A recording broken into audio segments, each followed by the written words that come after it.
श्रीमद् भगवद गीता यथारूप अध्याय क्रमांक 9। अध्याय का शीर्षक है परम गुह्य ज्ञान। श्लोक क्रमांक 23।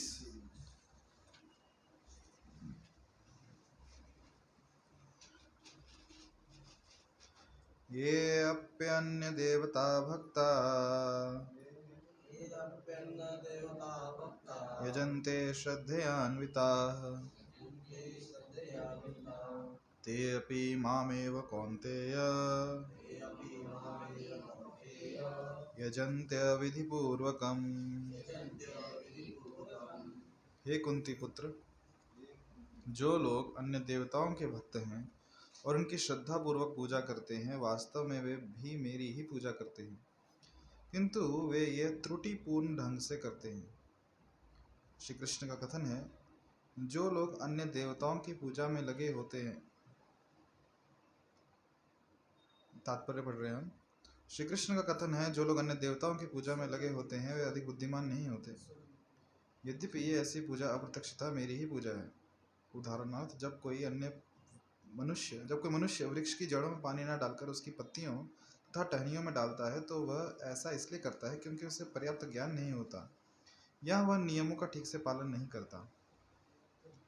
इसी प्रकार शरीर के विभिन्न अंगों की सेवा करने का अर्थ है आमाशय में भोजन की पूर्ति करना। इसी तरह विभिन्न देवता भगवान की सरकार के विभिन्न अधिकारी तथा निर्देशक हैं। मनुष्य को अधिकारियों या निर्देशकों द्वारा नहीं, अपितु सरकार द्वारा निर्मित नियमों का पालन करना होता है। इसी प्रकार हर एक को परमेश्वर की ही पूजा करनी होती है। इससे भगवान के सारे अधिकारी तथा निर्देशक स्वतः प्रसन्न होंगे।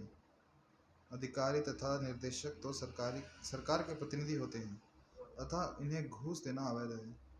यहाँ पर इसी को अविधिपूर्वक कर्म कहा गया है। दूसरे शब्दों में कृष्ण अन्य देवताओं की व्यर्थ पूजा का समर्थन नहीं करते। हरे कृष्ण। तो पिछले श्लोक में हमने देखा था, जो भक्त थे पिछली बार,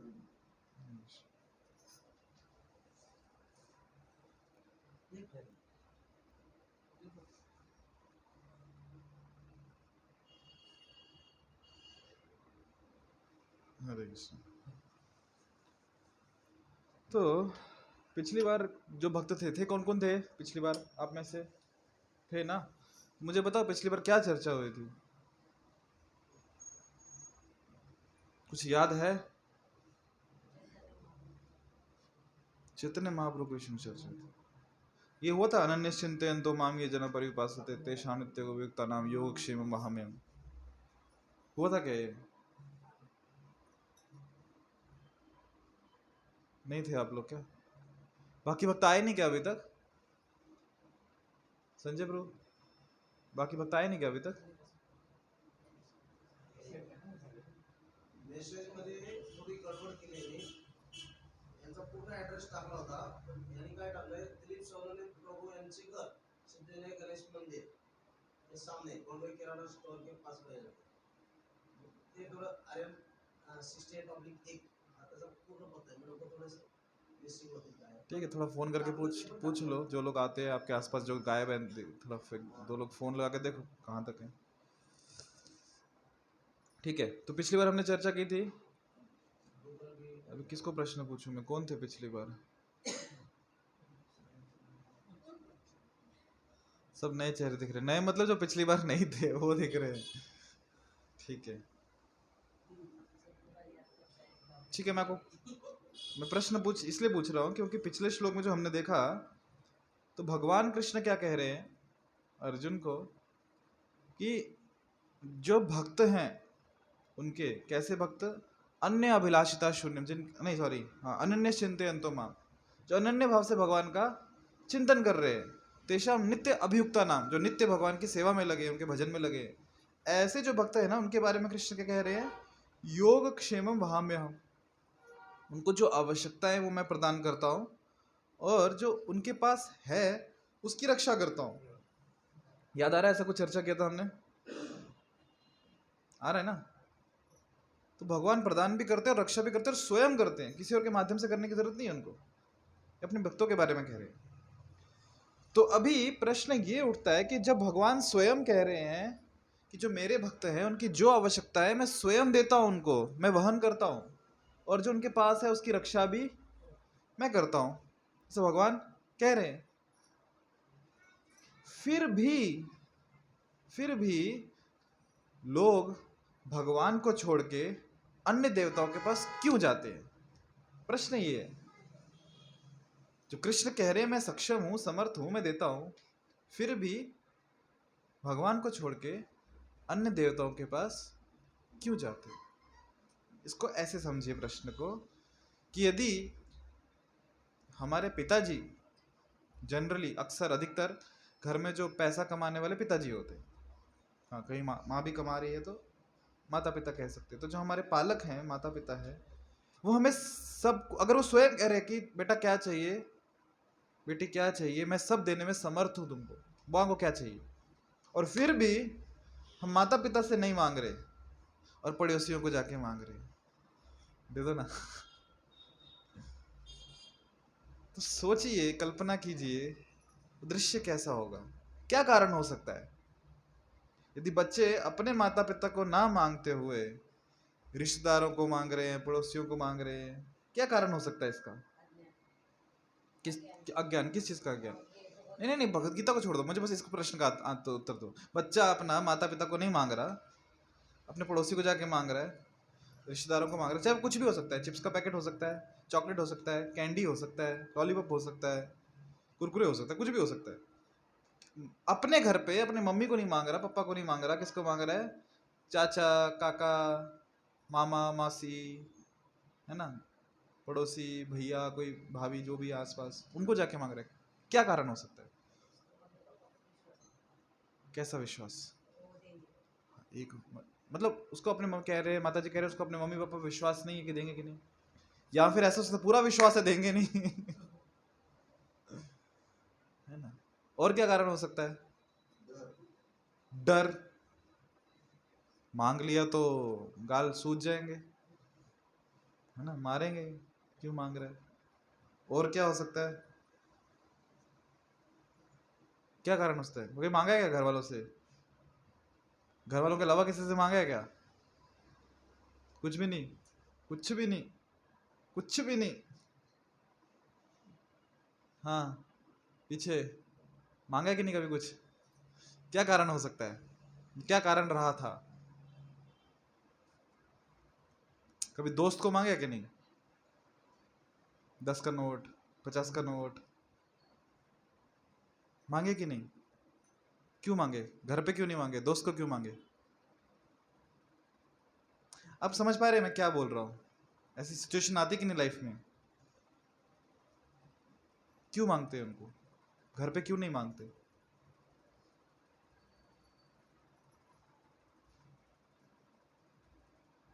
आपको क्या लगता है, इस हॉल में मैं अकेला बैठा हूं क्या? तो बोलो ना कुछ। भीतीमुळे मागत नाही. भीतीमुळे मागत नाही आपण. कशाची भीती? काहीतरी बोलतील आपल्याला. काहीतरी बोलतील, देणार की नाही देणार, हा? म्हणजे की काय विचारणार? कशासाठी पाहिजे, का कशासाठी पाहिजे, का पाहिजे? आपल्याला भीती वाटती, कामुळे? ते प्रश्न विचारण्यामुळे.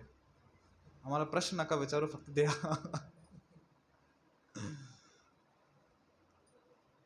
दोस्त प्रश्न नहीं पूछते कि हाँ दोस्त है तो मेरा, कितना चाहिए बोल, ये ले, दे देते हैं। पर माता पिता प्रश्न पूछते हैं। तो एक ये कारण है। एक कारण और भी होता है। क्या कारण होता है? कि झगड़ा हो गया है, गुस्सा है ना, मम्मी से, पापा से, कभी नहीं मांगूंगा उनसे मैं। बहुत सारे लोग ऐसे, मुझे गुस्सा आता है, फिर माता पिता से नहीं मांगते, किसी और से मांगेंगे। ये भी कारण होता है। तो अलग अलग कारण है। या तो माता पिता से गुस्सा है, उनके पास जाने की इच्छा नहीं है, या फिर पता है माता पिता के पास जाएंगे 10 सवाल पूछेंगे, कौन उनके साथ सवाल जवाब खेलते रहेगा, इससे अच्छा दोस्त को मांगो, काम पूरा करो, वापस कर दो, वो सवाल भी नहीं पूछता। होता है ना ऐसा? तो अभी वही चीज भगवान के साथ है। भगवान हमारे जो माता पिता है, त्वमेव माता च पिता त्वमेव, है ना, माता धाता पितामह। तो भगवान से जब कोई व्यक्ति मांगता है कुछ, तो भगवान ऐसा नहीं है कि देने में सक्षम नहीं है। भगवान में कुछ कुछ ऐसा है कि जो नहीं कर सकते। क्या नहीं दे सकते वो? एक बार एक व्यक्ति ने, सामने काफी लोग थे, सभा बैठी थी, चैलेंज किया।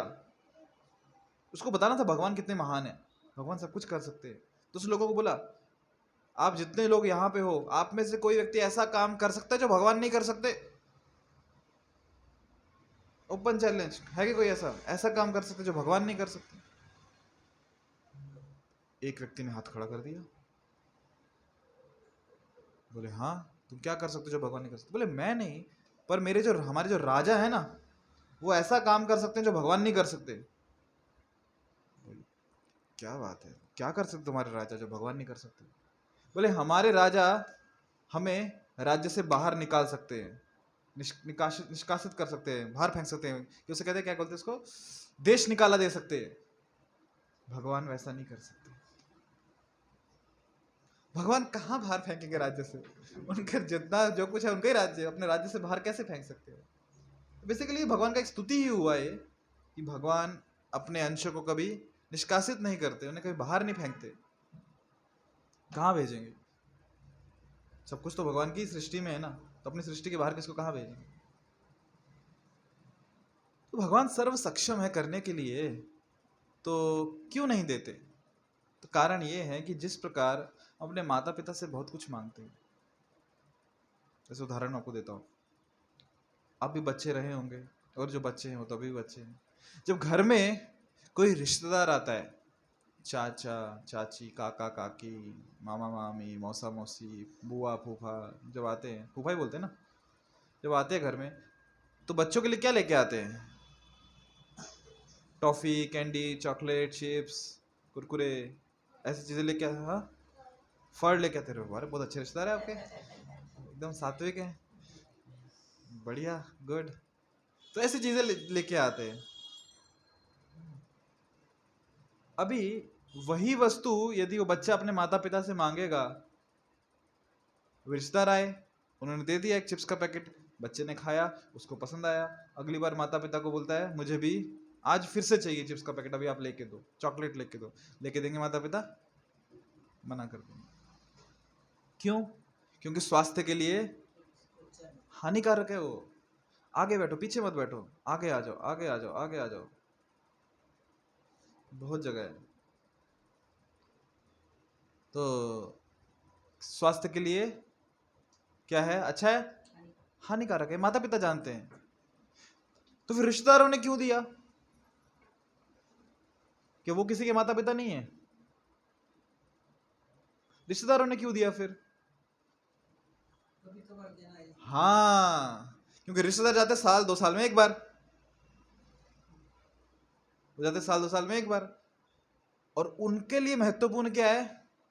स्वास्थ्य। अच्छा, डेफिनेटली स्वास्थ्य महत्वपूर्ण है, पर ज्यादा महत्वपूर्ण क्या है कि अपनी इमेज अच्छी बननी चाहिए, अपनी जो छवि बन रही है ना उनके यहाँ पे, जिनके घर जा रहे हैं, वो अच्छी रहनी चाहिए, कि आए थे कुछ लेके आए थे। बच्चों ने कहना चाहिए काका काकी परत या बर का लोकर या। नहीं तो सोचो, अभी इनके रिश्तेदार अच्छे हैं, फल लेके आते हैं, वरना जिनके घर में सिर्फ फल लेके जाएंगे दोबारा बुलाते क्या उनको? जो चॉकलेट लेके आते हैं ना, तुम ही परत या, जो चिप्स लेके तुम ही परत या। क्यों? बच्चों को वो खाना है, बराबर है। उनका आतुरता से इंतजार होता है कब आने वाले दोबारा।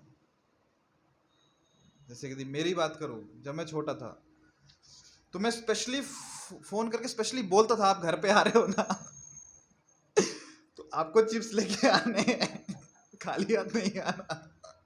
मेरा डायरेक्ट स्टेटमेंट था रिश्तेदारों को, कुछ गिने चुने, आपको खाली हाथ नहीं आना है, आपको जब भी आना है चिप्स या कुछ ना कुछ पैकेट लेके आना है। तो उनको पता था अभी जाना है इनके घर पे तो ये लेके ही जाना है। तो उनको क्या बनाना है? अपनी छवि बनानी है। तो छवि बनाने के लिए वो दे देंगे जो खाने को देना। अभी माता पिता वो नहीं देंगे, क्योंकि उनको अपनी छवि नहीं बनानी, उनको बच्चे का स्वास्थ्य देखना है, उसकी भलाई के इसमें वो देखना है। अभी जो बच्चा है वो माता पिता से कितना भी जिद करे, माता पिता नहीं देंगे, तो फिर वो क्या करेगा? फिर अभी जाएगा उनके पास जो देंगे उसको, जिनको अपनी छवि बरकरार रखनी है। उनको क्या चाहिए? छवि चाहिए। मुझे क्या चाहिए? चिप्स दे चाहिए। मैं आपको छवि देता हूं, आप मुझे चिप्स दो। छवि जानते ना? Image, social status. तो ये हो गया प्योर शुद्ध व्यापार। हाँ, प्रभाव पडायचे, शुद्ध व्यापार। तुम्हाला काय पाहिजे? आम्ही देतो. आम्हाला काय पाहिजे? तुम्ही द्या. बस ऐसे व्यवहार चलता है। तो वही चीज होती है देवताओं के साथ। हम जब भगवान कृष्ण के पास जाते हैं, प्रभु हमारी ये इच्छा है, ये इच्छा है, ये इच्छा है, ये इच्छा है, पूरी लिस्ट होती है हमारे पास, मांगते रहते हैं। वो देते हैं क्या? कुछ नहीं मिलता। मिलता भी बहुत बार, अगर सच में हमारे फायदे के लिए होगा। नहीं फायदे के लिए क्यों देंगे? वो मांगते जितना मांगने हैं। क्योंकि होता है ना, बच्चे इतना जिद करते हैं कि दुकान पे लेके तो वहीं पे लेट जाते हैं नीचे, और वहीं पे रोने लगते हैं लेट के, मुझे चाहिए चाहिए चाहिए चाहिए। तो रोते रहते हैं हम लोग। इवन इतना चाहिए होता है कि माला करते समय भी रोते रहते हैं। बाजू वाला सोचता है कितना शुद्ध भक्त है, नाम जब करते हुए आंखों से अश्रु बह रहे हैं। उसको क्या पता अंदर क्या चल रहा है? अंदर लिस्ट चल रही है, भगवान दे दो, भगवान दे दो, दे दो, दे दो, है ना? तो ऐसा है। और जब फिर देखता है कि भगवान नहीं दे रहे, उसको वस्तु तो चाहिए, फिर क्या करता है वो? प्रपद्यन्ते अन्य देवता, वे दूसरे देवता के पास जाता है ना? और देवता को क्या बोलते हैं कि मुझे दे दो, आने जाने का रास्ता दे दो। नहीं नहीं, देवता को नहीं, मैं उनको बोल रहा हूँ, आने जाने का रास्ता दे दो। हाँ, तो और देवता देते हैं, देवता देते हैं। क्यों? देवता क्यों देते हैं? उनको क्या चाहिए? इमेज, प्रभाव पाडायचे। उनको अपनी छवि बढ़कर रखनी है कि मेरे पास आया तो मैं खाली हाथ नहीं भेजा। समाज में चाहिए ना सोशल स्टेटस में कि जागरूक देव है। और ऐसा होता है संभाजी नगर में भी। अब ठीक है, बाकी जगह तो है ही फेमस, बहुत सारे हैं। संभाजी नगर में ऐसे बहुत सारे मंदिर हैं जहां पे आप जाओगे और आपकी इच्छा पूरी हो जाएगी। मैंने पर्सनली कुछ लोगों का अनुभव किया है। मतलब उन्होंने बताया है मुझे कि हम लोग इतने सालों से है 16 माला जब कर रहे हैं, 16 के ज़्यादा, 16 से ज़्यादा कर रहे हैं।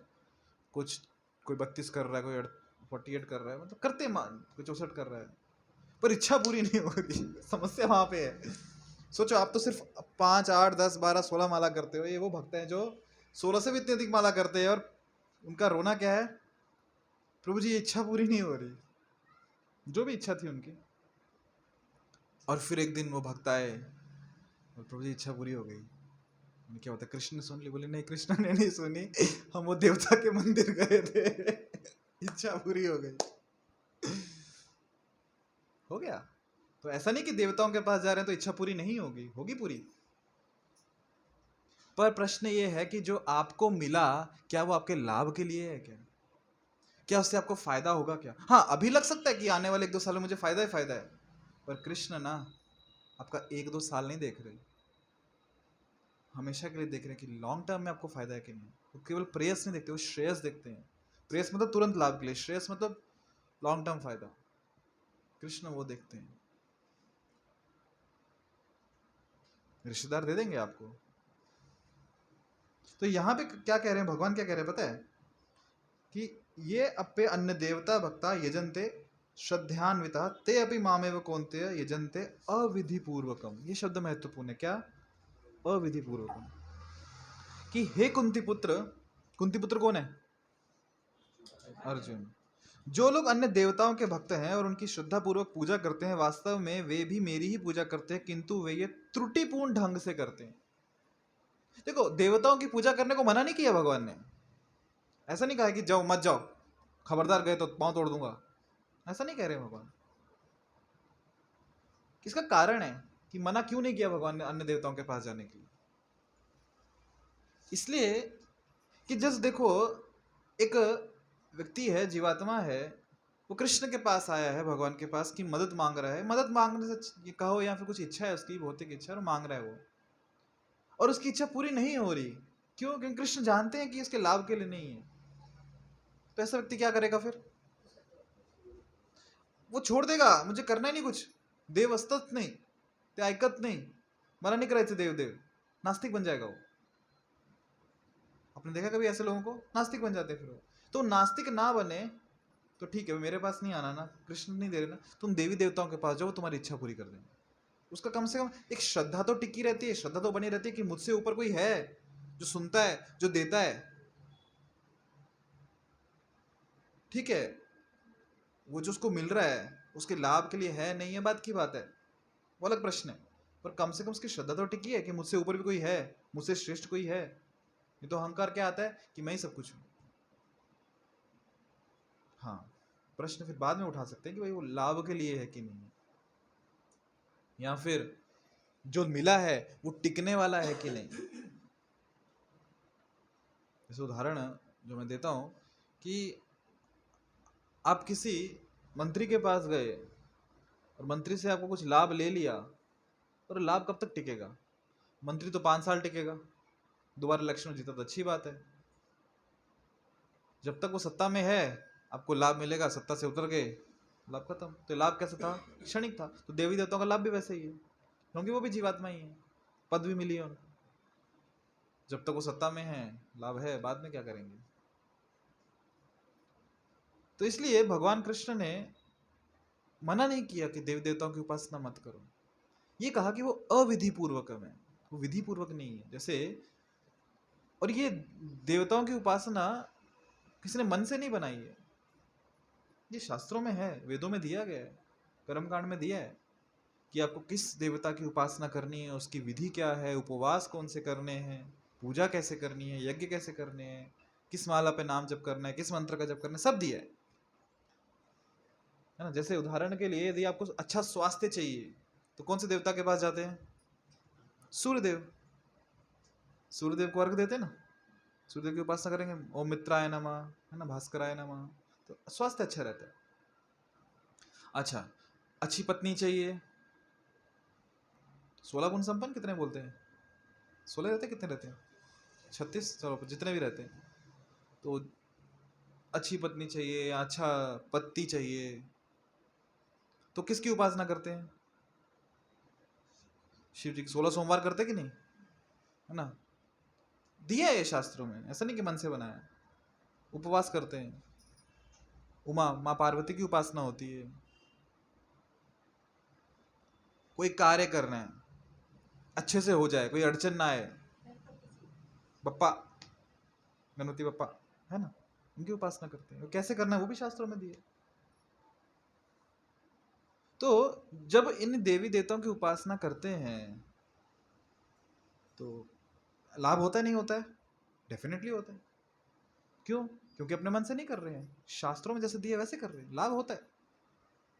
और हो सकता है एकदम फास्ट भी हो जाता है, जिसको हम इसमें कहते हैं मेडिकल भाषा में स्टेरॉइड्स। पता है किसी को क्या होते हैं? मेडिकल की दुकान है क्या?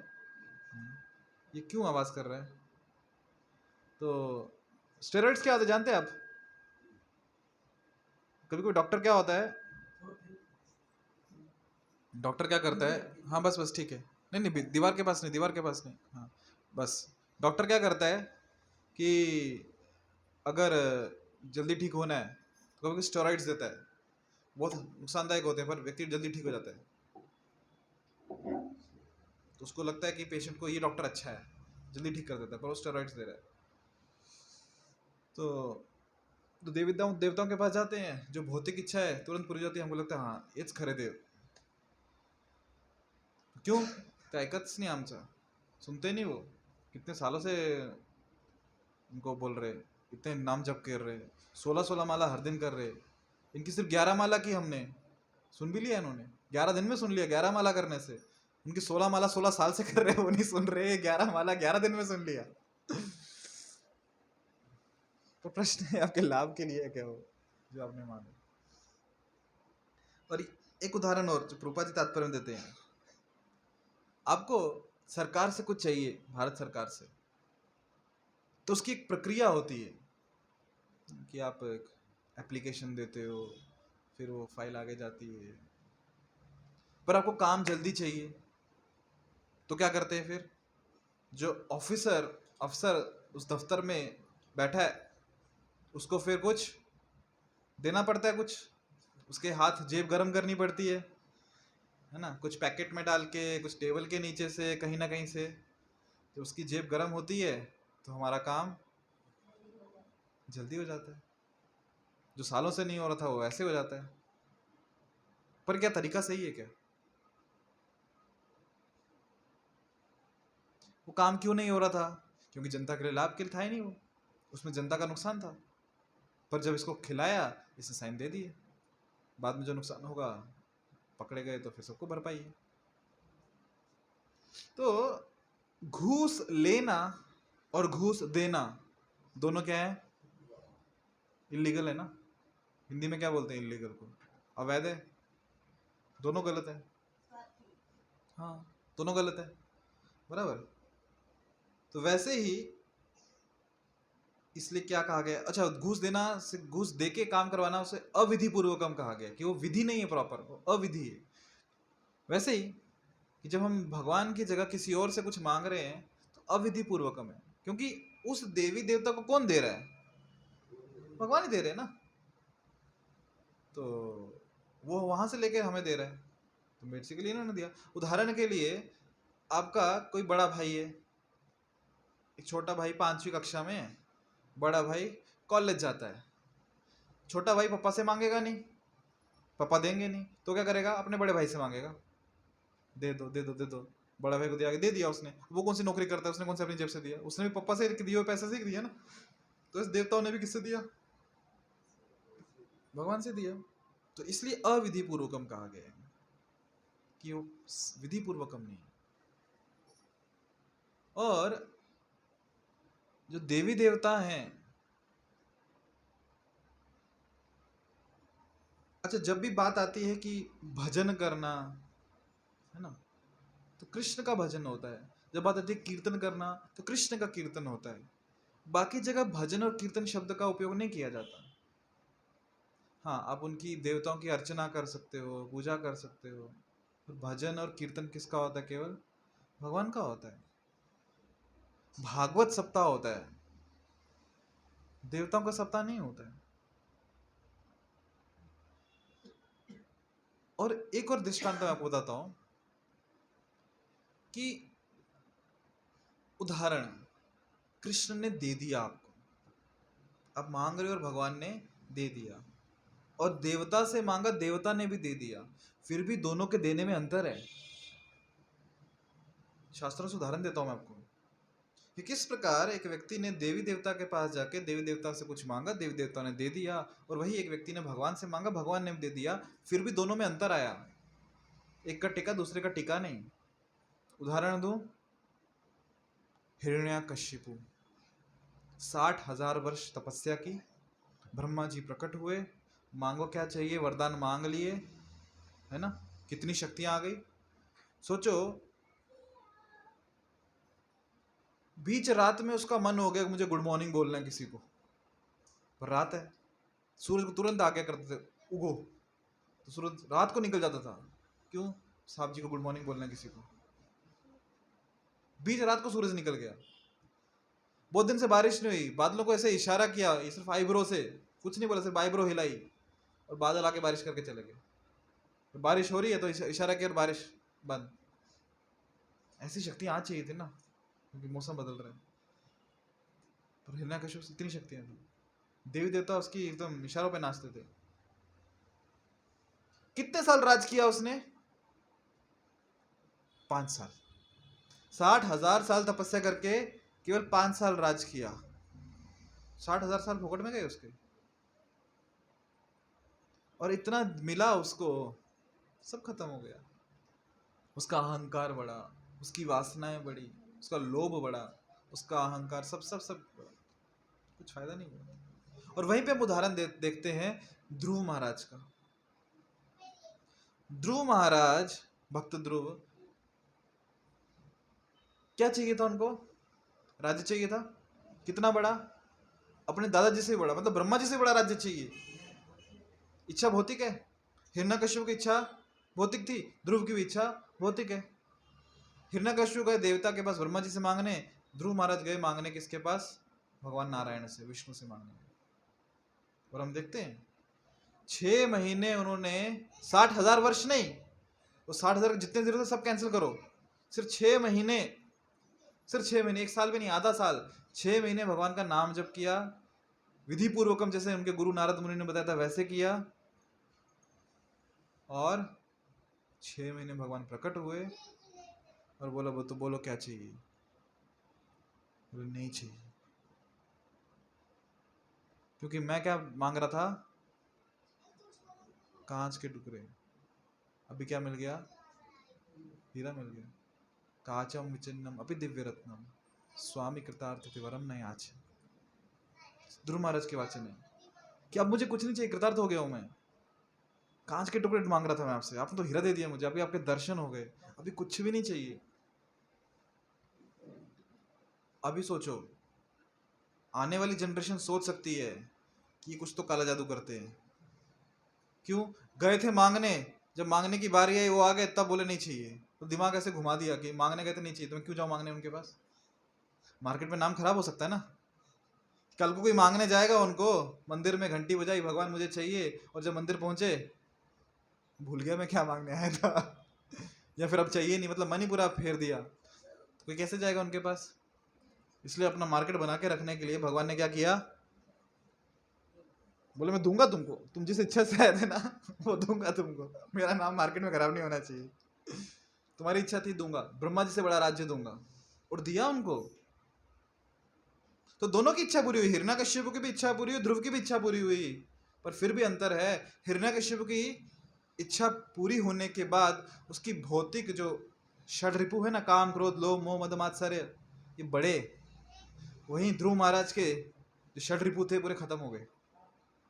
काम क्रोध लोभ मोह मद मात्सर्य सब खत्म हो गए। कुछ ईर्ष्या नहीं है किसी से, किसी के प्रति नफरत नहीं, द्वेष नहीं, कोई लोभ नहीं, सब साफ हो गया, हृदय शुद्ध हो गया। शुद्ध हृदय में तो भगवान प्रकट हुए। तो ये अंतर है भगवान से मांगने में और देवताओं से मांगने में। क्योंकि जब भगवान देंगे ना तो पात्रता भी देंगे और वस्तु भी देंगे, पर जब देवता देंगे ना वो वस्तु तो दे देंगे और पात्रता नहीं आएगी। अंतर समझ में आ रहा है? इसलिए कहा जाता है कि मांगना ही है ना, भगवान से मांगो, इधर उधर मत मांगो। अभी फिर प्रश्न आ सकता है मन में कि आप इतना भेदभाव क्यों कर रहे हो? क्या कृष्ण और गणेश अलग है? क्या कृष्ण और शिव अलग है? कि कृष्ण और सूर्य अलग है, कृष्ण और इंद्र अलग है? मतलब आप इस्कॉन वाले क्या केवल कृष्ण कृष्ण करते रहते, बाकी लोग नहीं है क्या? सारे रास्ते तो एक ही तरफ जाते हैं? ऐसा प्रश्न हो सकता है। हो सकता है अगली बार आप में से कुछ लोग आए नहीं यहाँ पे कथा में, क्यों केवल कृष्ण करते हो? हमारे भगवान की आपने, जिनको हम मानते जिन देवता को, उनकी आपने उनको ऐसा बोल दिया, उनको पावरलेस कर दिया। तो बात ऐसी है कि मैं नहीं कह रहा हूं कि भगवान कौन है। यदि हम देखें तो जो महाभारत है वो किसने लिखी, किसने दी? वेद व्यास जी ने दी। उन्होंने बोली, लिखी किसने? गणेश जी ने लिखी, गणपति जी ने। और शर्त आपको सबको स्टॉप, पहली बार नहीं, पहले भी बताया मैंने कि गणेश जी के सामने कंडीशन क्या रखी थी? आप तब लिखोगे जब तक आपको समझ नहीं आता, तब तक लिखोगे। नहीं समझ में आ रहा तो लिखो मत, समझ में आ रहा तो लिखो, स्वीकार कर रहे हो मैं क्या बोल रहा हूँ तो लिखो। तो उनको पूरी महाभारत स्वीकार थी, इसलिए उन्होंने लिखी। और गणेश जी ने जो लिखी महाभारत, उसी का एक हिस्सा है भगवद गीता। और भगवद गीता में जब भी कोई नाम लिए जा रहे हैं, पहला है धृतराष्ट्र उवाच, संजय उवाच, अर्जुन उवाच, पर कहीं पे नहीं आपको मिलेगा श्री कृष्ण उवाच। क्या कह रहे हैं? श्री भगवान उवाच। कि अभी जो व्यक्ति बोल रहे हैं कौन है? स्वयं श्री भगवान है वो। और कृष्ण कह रहे हैं जब इतना यहाँ पे कि जो देवताओं के पास जाता है वो अविधि पूर्वकम जाता है, तो गणेश जी स्वीकार कर रहे हैं कि हाँ कृष्ण ही भगवान है, बाकी देवताओं के पास से मांगना कुछ वो यजन्ते अविधि पूर्वकम है, स्वीकार कर रहे हो। और कृष्ण कहते हैं मन मना भव मद भक्ता मध्या जी माम नमस्कुरु, कि मेरी उपासना करो, मेरी पूजा करो, मुझे नमस्कार करो। और जो मुझे प्रेम से भोग लगाता है, पत्रम पुष्पम फलम तो यो में भक्ति प्रचति, मैं स्वीकार करता हूँ। तो गणपति जी को सब स्वीकार है, हाँ यही परम पुरुष भगवान है। तो ऑब्जेक्शन खड़ा कर सकते हैं ना, मैं नहीं लिखूंगा, मैं मानता ही नहीं इस बात को। उन्होंने लिखा मतलब वो मानते हैं। और इसका मतलब ये भी नहीं है, इसका अर्थ ये भी नहीं है कि जो जितने भी देवी देवता हैं, इंद्र वरुण चंद्र सूर्य, हम उनकी निंदा कर रहे हैं, बिल्कुल नहीं। वो अधिकार हमारे पास नहीं है, हम मतलब हम सबके पास नहीं है। क्योंकि वैष्णव कौन है जो बाकी वैष्णव का सम्मान करता है। तो जब भी हम अन्य देवी देवताओं के दर्शन हमें होते हैं तो उनका सम्मान करना चाहिए, नतमस्तक होने प्रणाम करना चाहिए, क्योंकि वो वैष्णव है, भगवान के भक्त हैं। हाँ, संसार में हम लोग उनके पास भौतिक इच्छाएं मांगने जाते हैं, पर वो नहीं मांगते भगवान से भौतिक चीजें, भगवान की भक्ति में ही लगे हैं। हाँ, उनकी जो पदवी भगवान ने दी है उसमें उनका जो सेवा मैनेजमेंट देखना वो देख रहे हैं। पर हमारे पास कोई अधिकार नहीं है कि बोलने का नहीं नहीं नहीं ये छोटे हैं ये बड़े हैं। हमको पता है भगवान श्रेष्ठ हैं और हमें उनकी उपासना करनी है। पर जहाँ बाकी देवी देवता उनका पूरा हृदय से उनको सम्मान भी देना है, निंदा नहीं करनी है। पर साथ साथ ये भी ध्यान में रखना है कि भगवान कौन है, कृष्ण। श्रीमद् भागवतम में 8वें स्कंद में वर्णन आता है। यदि आप 8वां स्कंद पढ़ेंगे उसमें गजेंद्र की स्तुति आती है। गजेंद्र कथा में एक विशेष बात है।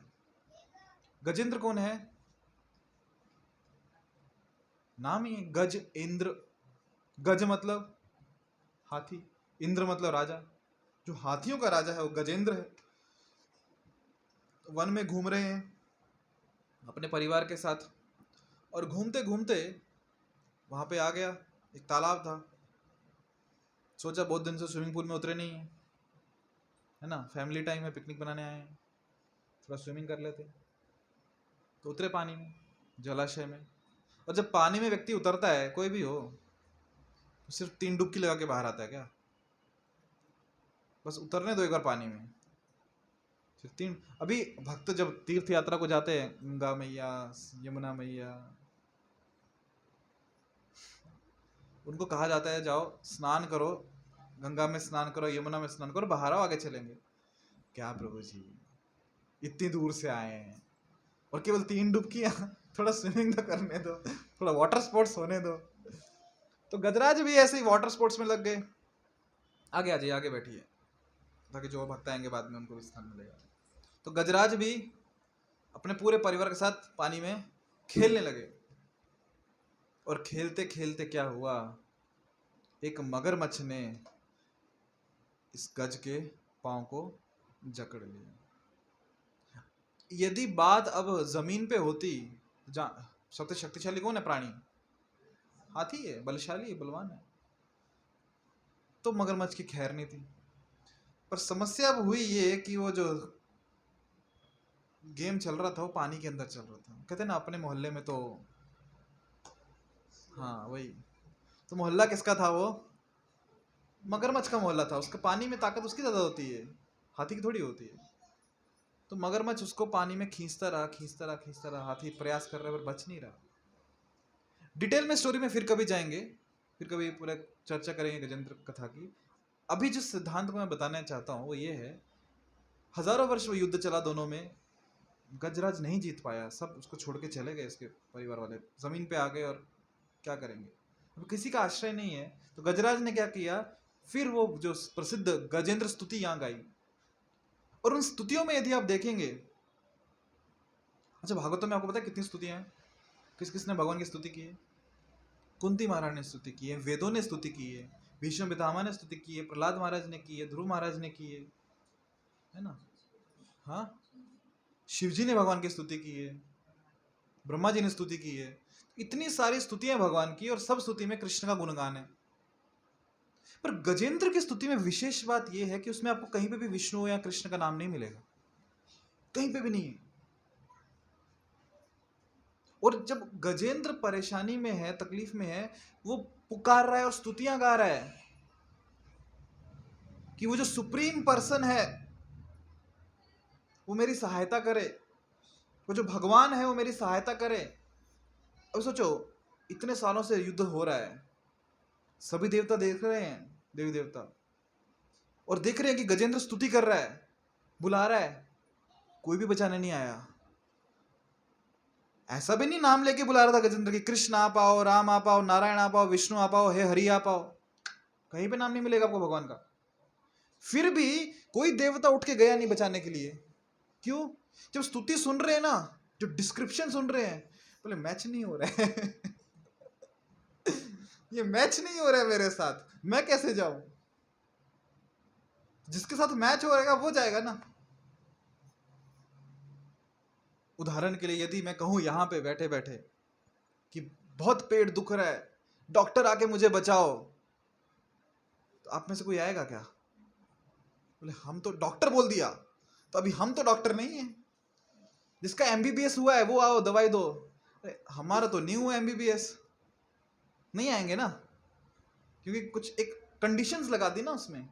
तो वैसे ही गजेंद्र नाम नहीं लिया भगवान का, पर जिस तरह से स्तुति कर रहे हैं, जो गुणगान हो रहा है, तो सोच रहे हम तो सुप्रीम पर्सन नहीं है, हम तो वो नहीं है,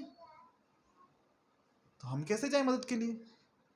और फिर विष्णु जो समझ जाते हैं ये पूरा डिस्क्रिप्शन मेरा ही है, मेरी तारीफ हो रही है, गुणगान मेरा ही हो रहा है, तो गरुड़ को लेके चलो, और आके फिर हमें पता है भगवान सुदर्शन चक्र से उस मगरमच्छ का गला काट दिया।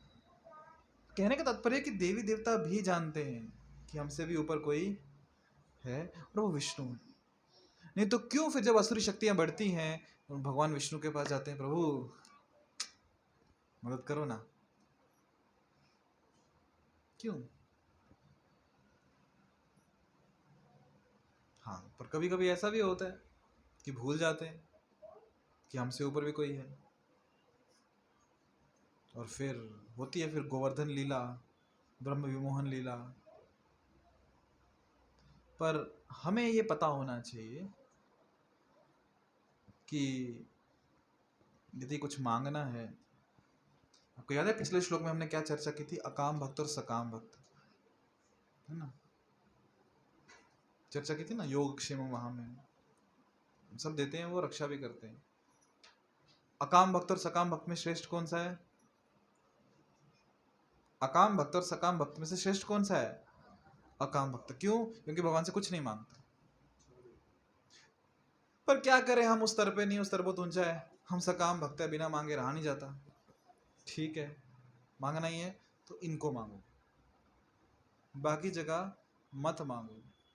पर वो सुनते नहीं। 16 साल से 16 माला करते फिर भी नहीं सुनते, यहाँ 11 दिन 11 माला किए सुन लेते हैं देवी देवता। पर प्रश्न वापस है, वो सुनेंगे, डेफिनेटली सुनेंगे, कोई प्रॉब्लम नहीं है, कोई संशय नहीं है कि वो सुनेंगे नहीं, वो डेफिनेटली सुनेंगे। पर समस्या, सॉरी, प्रश्न ये है, क्या वो जो आपको मिलेगा वो आपके लाभ के लिए है क्या? वो नहीं दे रहे मतलब सच में कुछ तो कारण होगा ना पीछे, आपका भला चाहते हैं। वापस वही उदाहरण, रिश्तेदार के पास जाना है या माता पिता के पास जाना है? क्योंकि यदि बाकी लोग देंगे तो वो भी उनसे ही लेके देंगे, पर वो क्या कहलाएगा? अविधि पूर्वकम। दो उदाहरण हमेशा के वही वाले, वृक्ष के जड़ में पानी देंगे, सभी पत्ते हरे भरे रहेंगे, मूल जड़ उधर प्रसन्न करो, सब कुछ ठीक रहेगा। आमाशय खाना कहाँ डालते हैं हम? पेट में डालते हैं, पूरे शरीर को मिलता है। ऐसा नहीं कि अरे इस छेद में क्यों डाले, यहाँ पे भी छेद है, इधर डाल के देखते हैं, ये भी तो ऐसे ही जाता है, ये सब छेद में डाल देते हैं। शरीर में जितने छेद है हर छेद में से नहीं डाला जाता खाना, किस छेद से डालते हैं? सिर्फ यहाँ से डालते हैं। तो ये विधि पूर्वकम है। ये क्या है? विधि पूर्वकम। जैसे कभी कभी होता है कि जब व्यक्ति नहीं खाता तो कुछ पाइप डालते हैं ना उसके मुंह में, तो वो प्रॉपर विधि नहीं है, वो इमरजेंसी केस है। तो इसीलिए विधि पूर्वकम क्या है कि यहां से भोजन डाला जाए, ना कि कानों से, नाक से, आंख से, तो वो अविधि हो जाएगा। ठीक है, हरे कृष्णा। यहाँ रुके। श्रीमद् भगवद गीता की श्रील